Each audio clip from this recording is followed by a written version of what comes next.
박근혜 대통령은 왜 탄핵되었는가? 특검을 거부하는 자가 범인이다. 그럼 특검 거부권을 행사하는 자는 더 큰 범인인가? 벌써 10번째 윤석열 대통령의 최상병 특검 거부권 행사가 있었습니다. 숫자도 숫자지만 대통령 본인과 아내가 연루된 의혹에 휩싸인 특검을 연거푸 거부함으로써 권력의 사유화란 의심을 피할 길이 없게 되었습니다. 삼권 분립 헌법 체계에서 정책적 사안에 대한 대통령 거부권도 큰 문제지만 대통령 부부에 관한 특검을 당사자가 거부권을 행사하는 것은 헌법 체계와 헌법 정신을 정면으로 부정한 반헌법적 행위이자 권력 사유화란 국민적 심증을 더욱 확고하게 합니다.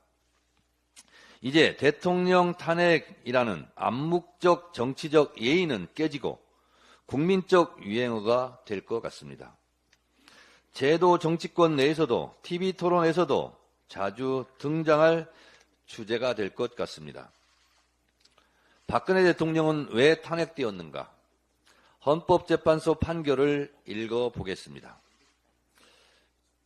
진상규명에 최대한 협조하겠다고 하였으나 검찰과 특별조사에 응하지 않고 청와대 압수수색마저 거부한 피청구인의 언행을 보면 법 위배 행위가 반복되지 않도록 하여야 할 헌법 수호 의지가 드러나지 않는다.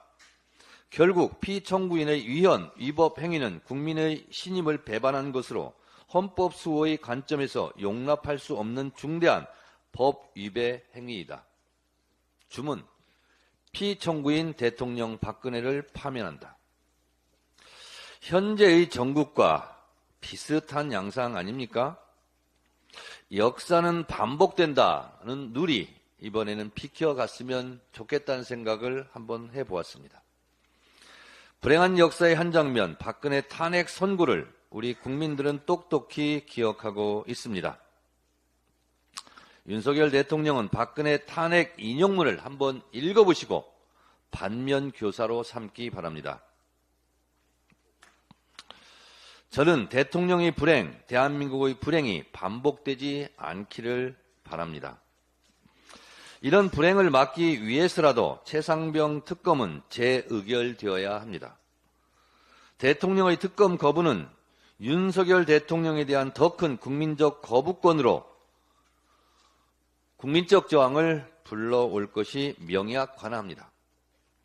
대한민국 헌법 제53조 사항은 제2 요구가 있을 때에는 국회는 제적의원 과반수의 출석과 출석의원 3분의 2 이상의 찬성으로 다시 재의결할 수 있다고 되어 있습니다. 정치적 사안을 정치권에서 해결하지 못하면 민중투쟁이 일어납니다. 탄핵 열차가 시동을 걸고 있습니다. 윤석열 대통령에 대한 더 큰 불행을 막기 위해서라도 대통령 거부권 행사를 국회에서 제동을 걸어야 합니다. 국민의힘 의원들은 소탐대실하지 않기를 바랍니다. 솔로몬 재판정의 진짜 어머니 심정으로 최상병 특검안 재의결 통과에 윤석열 대통령의 불행을 사전에 막아야 되겠다는 사실을 명심하시기 바랍니다.